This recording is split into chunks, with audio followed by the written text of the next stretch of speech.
What's going on, gamers? Today we're going to be jumping back into a bit more Gotham Knights, and I'll be giving you my thoughts on the two best characters you'll definitely want to be in your team when the new 4-player Heroic Assault mode comes out on November the 29th.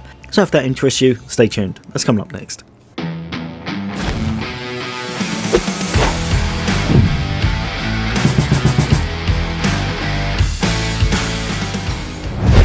Welcome back everybody. Today we're going to be putting on our big boy thinking caps and I'll be picking what I believe will be the two most important heroes to use once the new 4-player Heroic Assault game mode comes out in just under a month. Now obviously this is a bit of guesswork as we don't know exactly all the details to it yet, but we do have a rough idea of exactly what's in store for us, as we've already been told that it's an upcoming gameplay mode separate from the main campaign that will support up to 4 players in an arena-like environment. Now they've also stated that this will have you completing objectives and defeating waves of enemies, so this will probably be very similar to things we've seen in other games, a little bit like a horde mode of sorts. Now I must admit, although it states it's completely separate, I'm really hoping that your loot carries across, as that will just make everything we've done so far worthwhile and could also make you grind the main game. However, we have no idea currently, and we could instead start off with minimal stats, so we'll have to wait and see. But after sinking a lot of hours into all 4 characters, there's 2 that I think will make this game mode an absolute breeze. Now don't get me wrong, I actually really enjoy playing every character, as they all have their quite unique different playstyles. From the absolute brute force and overwhelming damage of Red Hood with his insane gunplay and vicious grabs, to the outright insane crowd control that Robin tends to provide with his mastery of elemental build-up. But to me there's 2 characters that will stand out in this 4-player mode over the rest. The first and most essential one in my mind 100% is going to be Nightwing. Nightwing is just a very well-rounded character that offers great survivability and some decent damage output from his crits, but the main reason he should be the number 1 pick for any team is because more than any of the other characters, his kit is designed exactly for this. It's for team play. As the leader of the group, Nightwing provides a whole host of benefits that make him an almost must-have character for this type of mode. So jumping across to his Raptor tree, Assassin's Mark means just marking enemies provides both Nightwing and his allies an extra 10% damage to those targets. Moving over to his Acrobat tree, and he has more ways to gain momentum than any of the other characters. He gains an extra momentum bar as standard, giving him 5 whereas the rest just have 4, and his momentum is increased by 15%. His evade chains also allow him to gain momentum as well. To top it all off, using his momentum abilities restores a portion of your health. This, alongside with some of the other things in his kit, I believe make him overall the hardest character in the game to take down. Now moving across to his pack leader tree, and this is where he really starts to shine. First skill, Family Ties, increases Nightwing's defense and resistance by 10%, and the icing on the cake, working with allies grants him an additional bonus. Batgirl provides an extra 15% melee damage, Red Hood provides an extra 15% extra range damage, and finally Robin gives 15% extra damage to stealth. These buffs are very significant, and I would hazard a guess that they probably stack. So if you have say 2 Red Hoods, you'll be getting 30% extra range damage. We'll have to wait and see that you can actually do this, and it doesn't have to be a full team, but I think they're probably going to make it so you can play as any character you want. Being able to stack this could make Nightwing not only a very valuable team for the buffs he provides, but could make him do some significant damage. Now going down the tree, and you have momentum regen, helping to gain momentum even faster. And then the absolute main reason he should be in every team in my opinion is because of this skill node right here, the shared skill one. Nightwing's passive skills increase damage, crit chance, defense, momentum regeneration and ultimate cooldown, shared at 50% of their base value. Wow. Right? Yeah, great, amazing. This one unlock alone makes your whole team massively more powerful, and allows the team to be able to use their ultimate abilities and abilities much more than they would be able to any other way. If that wasn't enough though, he also has long range darts that can serve as both an elemental build-up provider or can heal allies with them. Alongside this, they also reduce the enemy's defences by 10% and can raise allies' damage by 5% as well for 10 seconds. They can also serve to revive from long distance, however it does say this can only be 1 per night, so we'll have to see how that actually works in this mode. Now all of this already makes Nightwing the best team character in the game, but there's still even more to him. In his Knighthood tree, his ultimate ability Nest can be upgraded to have more size, provide increased damage and health regen, and each time you defeat an enemy, Nest's cooldown is reduced by 15%. So after 7 enemies are defeated, your ultimate is completely reset, ready to be used again. Remember, this is shared of 50% for the whole team, so if you defeat 14 enemies, everyone's ultimate is going to be fully reset.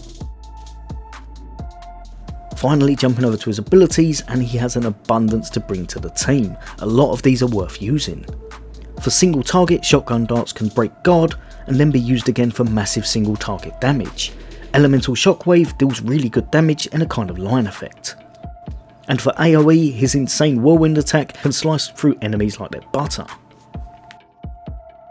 Also, like I've said before, his ultimate ability Nest will pretty much make you and anyone within it invincible, with high defense, high regen going on with your health, and a small amount of AoE damage going on as well. This is a bubble shield that even Master Chief will be proud of, even though things can shoot in from outside, unfortunately. Now last but definitely not least, he has Bright Night. In solo play, you will rarely to never be using this ability, but in co-op it's going to be a whole nother level. For 2 momentum, Nightwing can now stun all nearby enemies and grant every ally 1 momentum segment. This skill in a game, alongside some other character abilities, can make enemies get deleted in seconds, before they even know what's hit them. So all of this is why I would say Nightwing will be the #1 choice for this upcoming Heroic Assault mode. But if he's number 1, who is the perfect person to accompany him? Now, like I said, there's a lot of options. If I thought I needed more damage, then Red Hood would probably be a no-brainer, or Robin for his stun and stealth may well be able to help out massively. But overall, I think the best choice is going to be Batgirl. Batgirl is ridiculously good in this game. She has the ability to hack things, she can boost other characters' stats. Batgirl's kit is just very powerful all round, with crazy high single target damage, and what I would say is probably the best AoE team damage ability in the game as well. So going over to her skill tree, and for some single target damage, her beatdown ability is top tier. Her Justice tree will give her the chance to use this without interruption, increase her defense 20% whilst using it, and make it interrupt armoured attackers, making this ideal to take on those single elite enemies.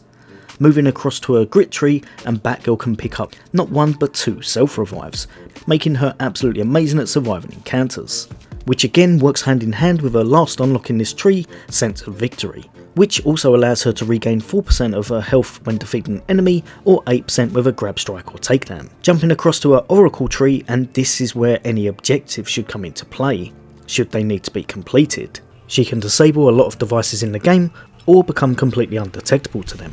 She can overcharge enemies' guns or devices to shock them, she can boost her abilities by 10% as well as 15% extra damage to allies for 20 seconds. She can hack security systems, and lastly, she can both boost her defense by 20% and health pack use for 10 seconds, as well as provide an additional 40% healing upon picking up both of these skill nodes.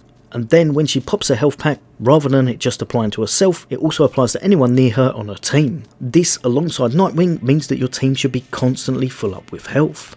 Now jumping over to her abilities, and her ultimate, in my opinion, is actually one of the weakest in the game.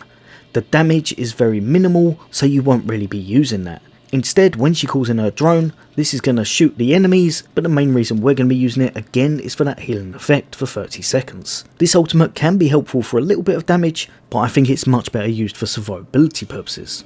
Also, there's an upgraded version that makes it shoot faster and do a large AoE that's supposed to provide big damage, but from what I've seen at the moment, the AoE is very lackluster or completely bugged out, as it doesn't seem to do hardly any.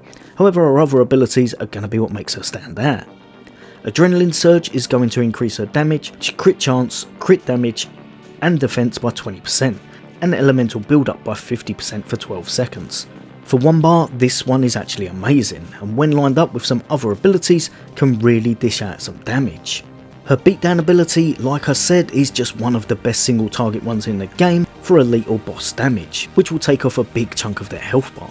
Jumping over to her Tomb for Jackhammer, this one is just great for a single burst of AoE damage, and outperforms most of the other area of attacks in the game, mainly for the sheer fact that it's one big burst of damage, rather than damage over time.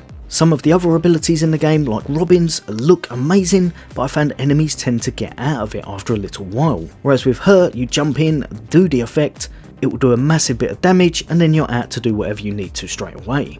But finally, her last ability, I would say, is very possibly the best ability in the game, and that's going to be Bat Swarm.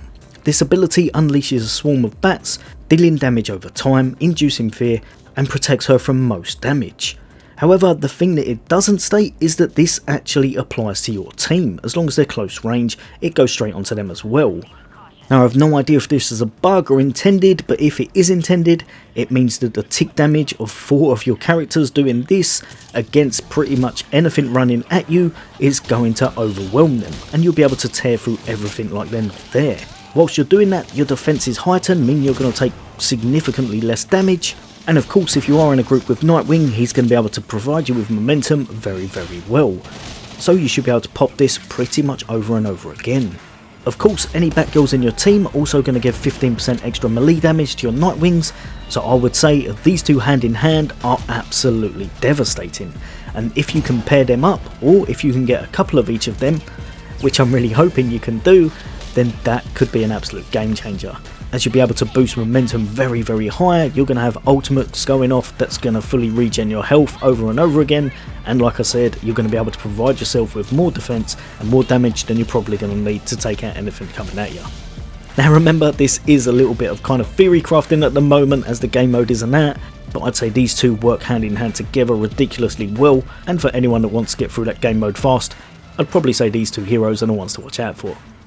But yeah, if you've got a difference of opinion, which I am sure lots of people will have, then let me know in the comments. As always, Full Things Gaming, Full Things Xbox. Take care.